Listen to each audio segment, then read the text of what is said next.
What's up everyone, welcome back to the channel. Today we're going to go through shot-by-shot coverage of my final round at the Pine Rivers Open, featuring some incredible shots from my card mates as well. And throughout, I'm going to share 5 things that were key to my success in that tournament and that could help you succeed in your next disc golf tournament. I hope you enjoy, let's get to it. Started on hole 3 again, and the day before I'd said to Warwick, who was filming and giving me some caddy advice, that I was going to get this hole, I was going to birdie it. And I threw my best drive yet, right down the tunnel, a great forehand, and pretty much parked for the birdie. So starting off 1 under, great start to the final round. Waving to all the spectators. Hole 2, threw my Onyx here and didn't quite turn it over enough and didn't throw this shot well any of the rounds, but it was in the middle-ish and gave me a little chip up for the par, but yanked it a little bit, thankfully. Had enough stability that zone to come back and give me a putt, but not the easiest one to start the round. But that's a nice confident putt, keeping the circle 1 putting streak going. And I think I've got to miss 3 or less putts this round in order to not do the putting punishment live stream. I went to the forehand on this hole because the backhand liner just wasn't working for me, and it got out into the open, left it a little short, but easy par. Not much interesting happening yet in the round, but definitely felt good to hit the gap on that one. Now, I alluded to this first tip in my previous video where I recapped rounds 1 and 2 from the Pine Rivers Open, but it was that I had low to no expectations at all for this event. My back had been playing up the previous 2 weeks, and so I really wasn't even sure how it was going to go, or even how well I'd be able to throw backhands, which hurt my back the most. That was a complete shift from the approach I took in the first 2 tournaments of the year. In those tournaments, I went in with a certain score I wanted to get, or I wanted to win those tournaments and I was expecting to, and it probably hindered my game a little bit. And this was just completely different. I went in to the rounds incredibly relaxed. Usually before tournaments, I am so nervous the night before, the morning of, and for most of the first round, I'm incredibly nervous and feel like I can't even throw the disc properly. But this time, I didn't have any pressure on myself. I just went out there and was very relaxed. And that could be due to a number of things, but one of those was because I had no expectations. I just wanted to throw as good as I could and see where that would land me. Throwing my nuke out here on this par 4, just pumping the forehand out. Forehand was feeling really good all weekend, and this drive was probably my best of all 3 rounds, out in a great spot, setting me up for a pretty easy approach. And here's BJ getting a hold of that forehand, probably his best one on this hole, I would say as well. It was a pleasure playing with him and Jeremiah all 3 rounds.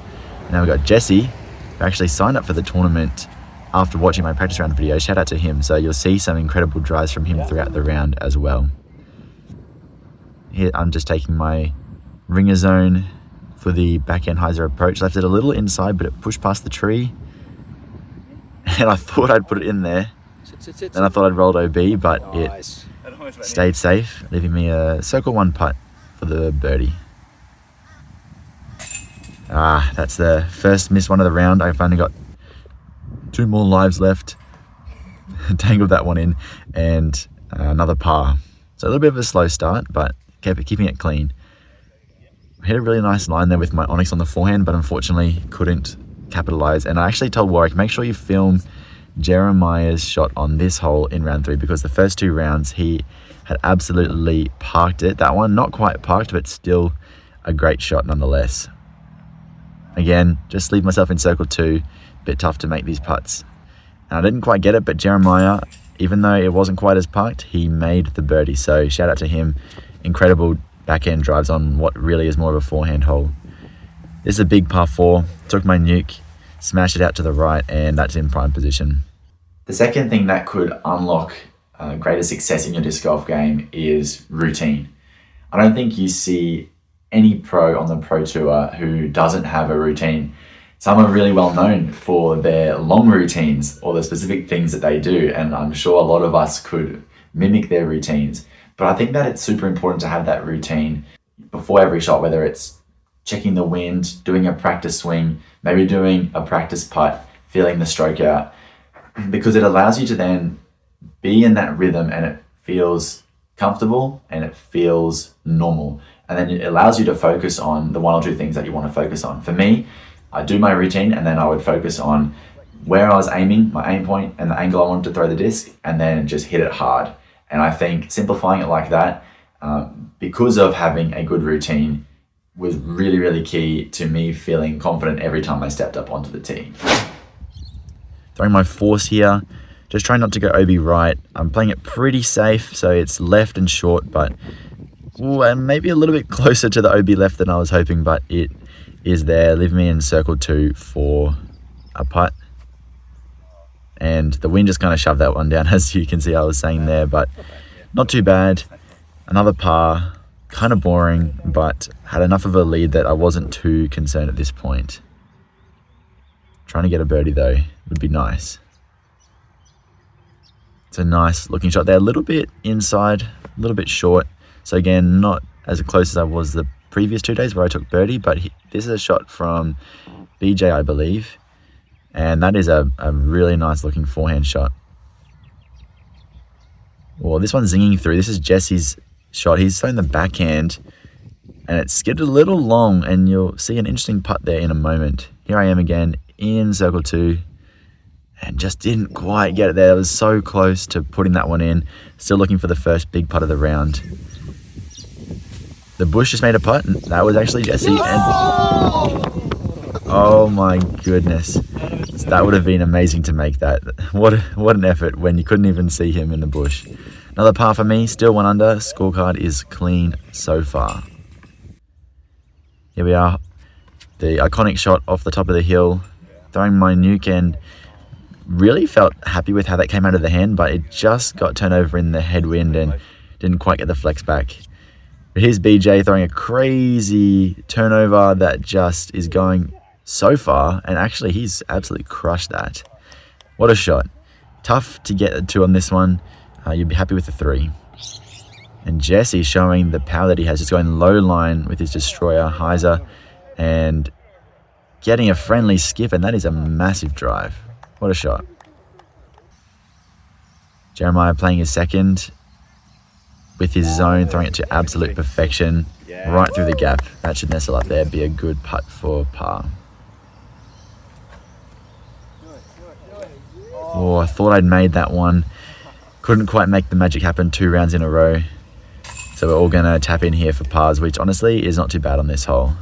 Great putt there. Nice. Keeping the Circle 1 streak alive. You know it. Grab your Circle 1 shirts at c1disc.com. Use my discount code. The tough par 4, probably the toughest hole on the course. Going Onyx into a beautiful position there on the first shot, playing the left side and then trying to throw a big second shot, which I did with my flipping nuke. Hit the gap. Not too mad about that. It skipped out to the left side fairway. Taking my zone here and just trying to make par. That was such a bad shot. Got no skip, and so really just a chip up and taking bogey, which honestly isn't too bad because this hole is pretty tough. Made a nice putt there as well to save the bogey. Might have been a double bogey, can't remember. The third thing that was key to my success was staying in the moment. Now, everyone always says this, and you know that it's important, but how do you actually do it? Well, some ways that I did this throughout the tournament was taking a second to stop, look around, and notice the things around me. The beautiful fairways, the clear blue sky, the feeling of the sun and the wind, just taking a deep breath and appreciating where I was at. Now, while this might sound funny, doing this thing and noticing things around me and where I was at really helped me to slow down and not get caught up in thoughts about the round. Previously, if I had have thrown a bad shot, I would have started getting caught up in thoughts about what that would do to my score or the next scramble shot. This time though, if I threw a bad shot, I would just acknowledge that I had the thought and then let it go. Obviously, easier said than done, but those thoughts weren't achieving anything helpful for me. So I chose to let them go and not engage with them. Instead, I replaced them with positive self-talk. And I highly recommend that if you don't try this during your rounds, then you definitely should, taking time to stop, notice the things around you, and appreciate where you're at. Now, just before this drive, Warwick had said to me, just don't throw it as low as the second round. And I go and throw it lower. Didn't mean it, Josh. That was not your fault. Definitely not his fault. So here, just trying to chip up and save the par. This zone is coming out of my hand, just watching this now, quite low a lot of the time.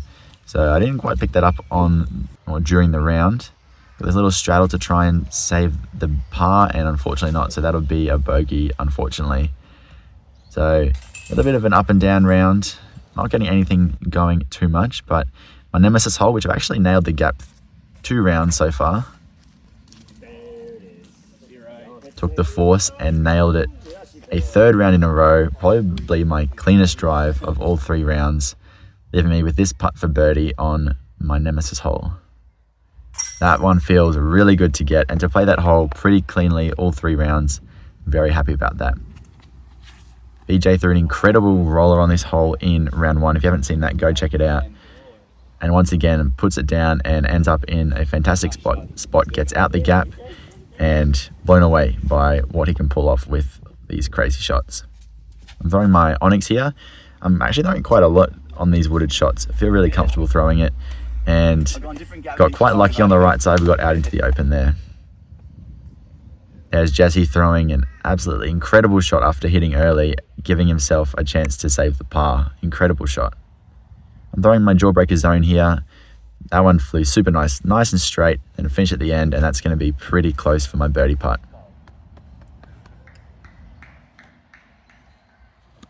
This is BJ second. He's very different route to the basket that I've taken. Throwing a forehand flex driver. Hey guys, ending up in the edge of the circle. And here's Jeremiah.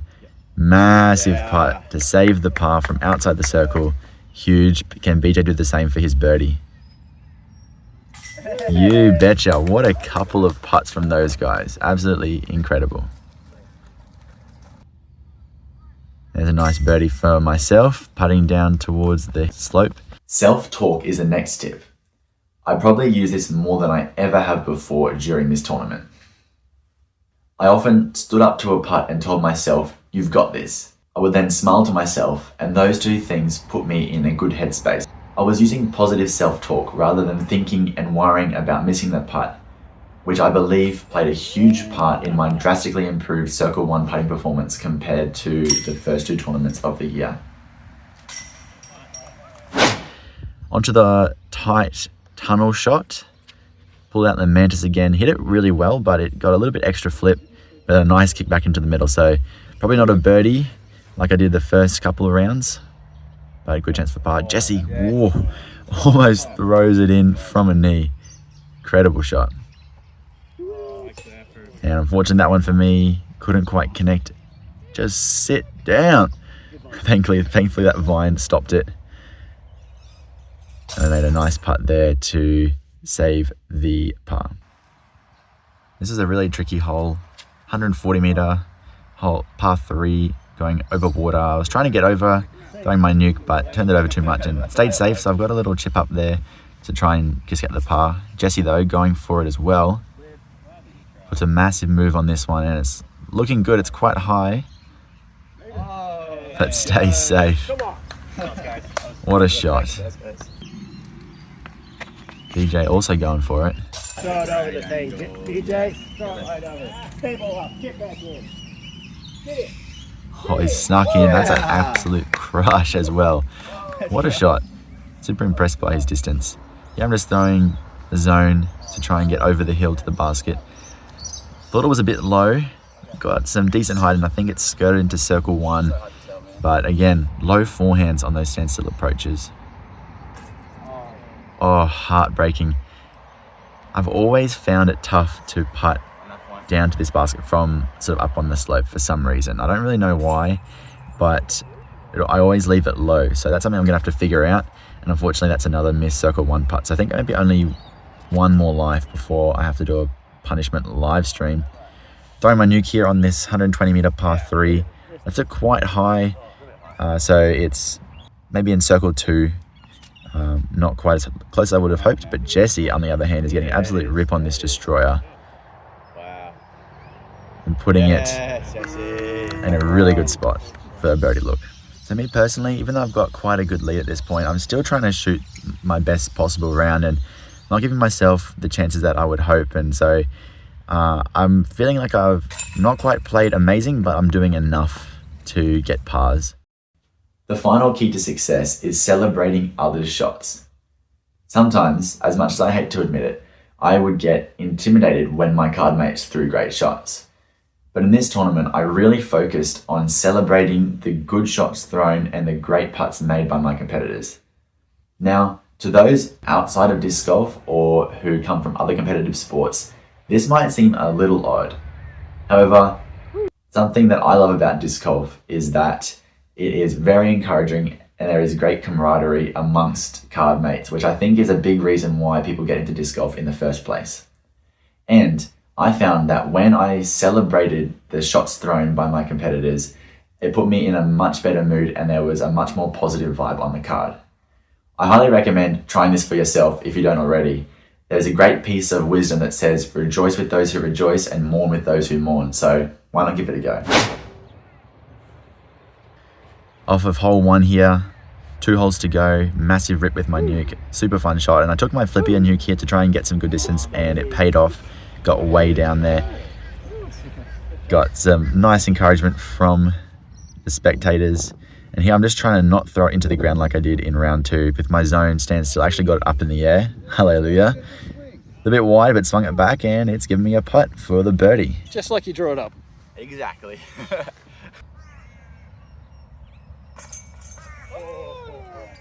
Oh my goodness. I don't think that deserved to go in, but somehow snuck in. That was a nice birdie to get. Final hole here, hole 2. I don't know how this got through, but I released it so early, but it somehow just went straight through all those trees and past the Mando tree and landed in a good spot. I don't know what magic happened there. Jesse, on the other hand, he throws the traditional line and absolutely pipes it. Probably one of the best drives I've seen on this hole. So I'm here up against the tree, can use the left side fairway. So I'm taking my captain's Raptor, just trying to skip it around and I get a great rip on it. Clip some trees, which maybe slows it down a little bit, but still gives me a putt to finish off, maybe with another birdie. Just inside circle here. I'm going to give it a run. I want to make this and I don't want to mess up my circle 1 stats. Oh, I felt so good out of the hand, but just hit top. But only missed 9 from circle 1, so I don't have to do my punishment. And there we are, tapping in for my first win of the year and first ever MA1 win. Super stoked to get 2 under for the final round and shoot my best score of the event. And grateful to all these guys for the great time over the 3 rounds. Pleasure. Great birdie to finish on too. Yeah. That was awesome. Thanks, spectators. Jesse and I have some business on 3. It was awesome to look at this scorecard all weekend. He throws so well. I mentioned him before. Mr. Josh Morrison taking out MA1.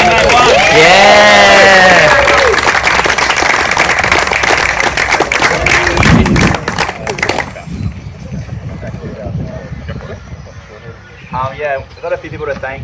These guys standing behind me and also those who helped out. Amazing.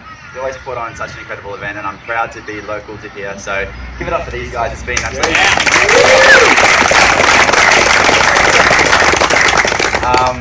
Shout out to my card mates for all 3 rounds, as well as those who joined as well. That was really sweet to play with you guys. Massive shout out to Warwick, who filmed all my rounds and supported me. And my little case, that was awesome. And also Joe's my wife, and then my cousin and uncle were here today as well. So that was amazing. And massive shout out to Circle 1 and Disc Golf Warehouse, sponsors, go check them out. And of course, if you haven't liked and subscribed to the channel, what is it? Hit those things. There'll be some content coming out. But yeah, love for you guys to get involved. But yeah, appreciate it, and all glory to God. I really appreciate it. So.